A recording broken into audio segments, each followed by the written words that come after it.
बिस्मिल्लाहिर्रहमानिर्रहीम, अस्सलाम वालेकुम। ये ज़रा आपकी स्क्रीन पर एक तस्वीर चल रही है, इसको ज़रा गौर से देखिएगा। ये असल में इसराइल की जानिब से रूट आता है इंडिया का।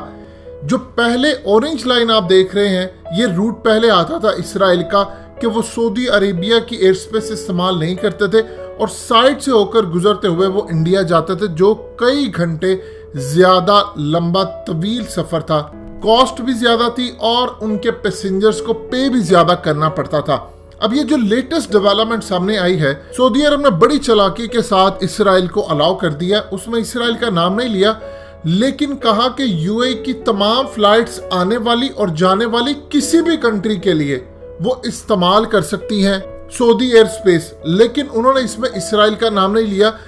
मजीद डिस्कस करने से पहले इस वीडियो को लाइक करें, हकीकत टीवी को सब्सक्राइब करें और बेल आइकन पर जरूर क्लिक करें। लेकिन इसराइल को गो हेड मिल गया कि अब इसराइल की तमाम फ्लाइट्स इजीली जा सकती हैं सऊदी एयर स्पेस को इस्तेमाल करते हुए। जब आप ये देखते हैं तो डिस्टेंस बहुत ही ज्यादा कम हो जाता है। अब एग्जैक्टली ये सूरत हाल पैदा हो रही है कि एक तरफ मोहम्मद बिन सलमान ने वाशिंगटन को खुश कर दिया, उनके मामला खराब चल रहे थे डोनाल्ड ट्रंप और दूसरी उनकी इंतजामिया से। अब जानते हैं कि एक तो केस उनका जमाल खशोगी वाला, दूसरा अमरीकी अदालत के अंदर सादल जबरी और दूसरे तमाम लोगों के केस हैं। इस सूरत हाल के अंदर उन्होंने ग्रीन सिग्नल दिया है अमेरिका को कि हम आपके साथ खड़े हैं। लेकिन ये डेवलपमेंट अब पाकिस्तान के लिए कितनी ज्यादा खतरनाक है, इस वक्त हकीकत टीवी आपको जो खबर देने जा रहा है वो बड़ी अहम है और आने वाले वक्त में आपको शायद डिफरेंट मीडिया आउटलेट्स और दूसरी जगहों से ये खबर मिलती हुई नजर आएगी। इसराइल की जानिब से डिफरेंट ममालिक के जरिए अरब कंट्रीज और अमेरिका समेत डिफरेंट ममालिक के जरिए पाकिस्तान पर प्रेशर डाला जा रहा है कि पाकिस्तान भी इसराइल के लिए गुंजाइश पैदा करे और कोई इसी तरह का मामला क्लियर करे जिसमें इसराइल के जहाज आ सके, लेकिन वो पाकिस्तान की एयर स्पेस इस्तेमाल करते हुए। इसमें नाम ना तो कोई नोटिफिकेशन ऐसा जारी जिसमें इसराइल का नाम लिखा जाए। अब मिसाल के तौर पर तरह सऊदी अरब ने एक नोटिफिकेशन या आप समझ लीजिए रजामंदी जाहिर की है कि यूएई की तमाम फ्लाइट्स जा सकती हैं या आ सकती हैं किसी भी कंट्री के लिए। जब ये किसी भी कंट्री का नाम इस्तेमाल किया जाता है तो उसमें जाहिर सी बात है इनका बायकॉट किसके साथ है, इनका बायकॉट सिंपल इसराइल के साथ था और वो खत्म हो जाता है। अब इस सूरत हाल के अंदर पाकिस्तान के लिए भी यही पैकेज अब दिया जा रहा है कि आप भी हमें अलाउ करें, यानी नाम किसी और कंट्री का हो और उस सूरत हाल के अंदर एयर स्पेस पाकिस्तान की इस्तेमाल हो, यानी पाकिस्तान की एयर स्पेस इस्तेमाल करते हुए आगे डिफरेंट कंट्रीज की तरफ अगर जाना है तो इसराइल के तैयारे जा सके, लेकिन नाम उन कंट्रीज का लगे कि इनको हमने अलाउ किया, इनकी तरफ अगर चूंकि फ्लाइट्स आ रही है लिहाजा हमने अलाउ किया। ये इस वक्त नई डेवलपमेंट है जो हकीकत टीवी आपको दे रहा है। एक चीज आप ज़हन में रख लीजिएगा, ये जो अभी आपको हाल ही के अंदर कतर के अमीर ने कहा है जेरेड कुशनर के साथ मिलकर कि हम 2 स्टेट सोल्यूशन पर बिलीव करते हैं।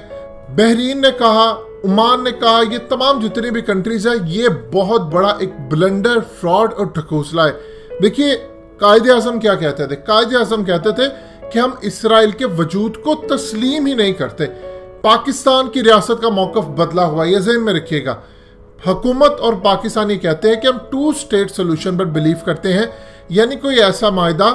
जो कि फलस्तीनियों की मंशा के मुताबिक हो, लेकिन हम 2 स्टेट को मानते हैं, यानी इसराइल को भी तस्लीम करते हैं कि वो भी इस स्टेट का हिस्सा है और फलस्तीन भी है, लेकिन जो भी मायदा हो वो फलस्तीनियों की मर्जी के मुताबिक हो। ये बहुत बड़ा डिफरेंस है पाकिस्तान का कायदे आज़म की स्टेटमेंट से। कायदे आज़म कहते थे, चूंकि देखिए एक सिंपल सी चीज है, मिसाल आप समझे, आपका एक घर हो और उस घर के ऊपर कोई कब्जा कर लेता आकर, जिस तरह इसराइल ने फलस्तीनियों पर किया है, और कब्जा करने के बाद फिर आप एक स्टेटमेंट जारी कर दें कि ठीक है मुझे इन दोनों का एक ही सोल्यूशन नजर आता है कि आप जिस शख्स का घर है उसकी मर्जी के मुताबिक फैसला हो, लेकिन घर के अंदर जो कब्जा करने वाला है उसका भी हिस्सा हो, यानी दोनों मिलकर रहें, चाहे उसको जितना भी मिले दूसरे को भी मिले, लेकिन हम चाहते हैं कि दोनों मिले लेकिन फैसला उसके मुताबिक हो। अब ये पूरी तरह आपने इलीगल कर दिया है कि इसराइली आए, उन्होंने आकर फलस्तीनियों का लैंड चोरी किया, वहां पर जाकर आबाद हुए, रहे, और अब वो कहते हैं कि हम तो यही रहेंगे।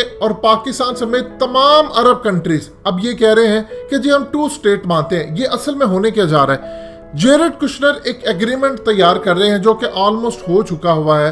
उस एग्रीमेंट के तहत अब ये फलस्तीनियों को ऑन बोर्ड लेने जा रहे हैं, उनके साथ मामला तय करने जा रहे हैं, बड़ा पैकेज उनको देने जा रहे हैं और मुमकिन है कोई डील फाइनलाइज हो जाए, क्योंकि महमूद अब्बास समेत जितने लोग हैं ये फलस्तीन के साथ मुखलिस नहीं होते, ये ज़हन में रखिएगा। अब मामला ये है कि इस लेवल पर मामला चला जाएगा कि जहां पर फलस्तीनियों को कोई बड़ा पैकेज दे सकते हैं, कुछ चीज दे सकते हैं, अगर फलस्तीन के अंदर उनके लीडर्स ने, अवाम को छोड़ दे, अवाम की बात नहीं हो रही, यहाँ पर जो भी फैसले होते हैं वो लीडर्स करते हैं, अवाम नहीं करते। अगर पाकिस्तान के अंदर ये बात होती तो आज अवाम कुछ चाहती है, लीडर्स हुक्मरान हुकूमतें कुछ करती हैं, लिहाजा वो तमाम चीजें अलग कर दे। लीडर्स के दरमियान मामला ये तय हो जाए, चाहे बाद में फलस्तीन में जितने मर्जी एहतजाज होते रहे, कि आपको कोई पैकेज दे रहे हैं और उसमें फलस्तीन के लीडर या उनके जो हुक्मरान या दूसरे वो एक पैकेज तस्लीम कर लें इसराइल के साथ, ठीक है हम ये करते हैं, आप ये नहीं करेंगे, ये नहीं करेंगे, चाहे उसके लिए यरूशलेम के अंदर फलस्तीन का दारुल खिलाफा क्यों ना कह दें या कुछ भी कह दें, या कुछ ऐसा पैकेज आ जाए जिसके अंदर टेम्परेरीली ये काम हो जाए कि कुछ हिस्सा इसराइल को मिल जाए, कुछ फलस्तीनियों को मिल जाए, वो पैकेज हो जाए, अनाउंस हो जाए। उसके बाद तमाम 22 की 22 अरब स्टेट को ये कहा जाए देखिए मुआहिदा हो गया हमारा फलस्तीनियों के साथ, वो रजामंद हो गए, उनके लीडर्स हो गए, एहतजाज की उनको परवाह नहीं। अगर एहतजाज की परवाह होती है, जरा आपकी स्क्रीन पर तस्वीरें चल रही है, मोहम्मद बिन जायद को इसराइली लिबास पहनाकर उनकी तस्वीरें भी जलाई जा रही, एहतजाज किया जा रहा, वो लीडर्स के साथ मामला तय करते हैं। अब ये जब मामला हो जाएगा तो सबसे पहले वो अरब कंट्रीज को कहेंगे ये हो गया, अब आप हमें तस्लीम करें पूरी तरह, हमारे फौजी अड्डे सब कुछ करें। फिर वो पाकिस्तान की तरफ पलटेंगे कि देखिए फलस्तीनियों की मर्जी के मुताबिक हमने फैसला कर लिया, लिहाजा अब आप ही हमें तस्लीम करें। उस वक्त डेफिनेटली बात है फलस्तीन के अंदर मुजाहरे होंगे और पाकिस्तान उसको नहीं तस्लीम करेगा और पाकिस्तानी कौम भी नहीं करना चाहती। ये ऑलरेडी अमेरिका के जरिए यहाँ पर सर्वे करवा चुके हैं कि पाकिस्तानी इसराइल को तस्लीम करेंगे या नहीं, और अक्सरियत पाकिस्तानियों ने रिजेक्ट किया है। यानी आप अंदाजा नहीं कर सकते कि 98-99% उससे भी ज्यादा परसेंटेज है जो पाकिस्तानी एक्सेप्ट ही नहीं करना चाहते इसराइल को, जबकि ये बिल्कुल उलट है अरब कंट्रीज के अंदर, खास तौर पर सऊदी अरब में, जहां पर उनकी नौजवान क़यादत पूरी तरह उनको तस्लीम करने के लिए तैयार है। जिस तरह पाकिस्तान के अंदर भारत की एयर स्पेस बंद नहीं करने दी भारत के जहाजों के लिए, इसी तरह क्योंकि हमदर्द बैठे होते हैं उनके, इसी तरह एक तबका उन्हीं के जरिए, अब उन्हीं के जरिए इमरान खान और रियासत पाकिस्तान पर दबाव डाला जा रहा है कि आप भी एयर स्पेस खोलने वाला मामला करें और उसके बाद फिर हम आपको एक पैकेज फलस्तीनियों के साथ करेंगे जो जवाब बनाकर देगा कि आप इसराइल को तस्लीम करें। ये लेटेस्ट डेवलपमेंट है जो हकीकत टीवी आपको बता रहा है। इंशाल्लाह पाकिस्तान इसराइल को तस्लीम नहीं करेगा, चाहे 22 की 22 अरब रियासतें कर ले।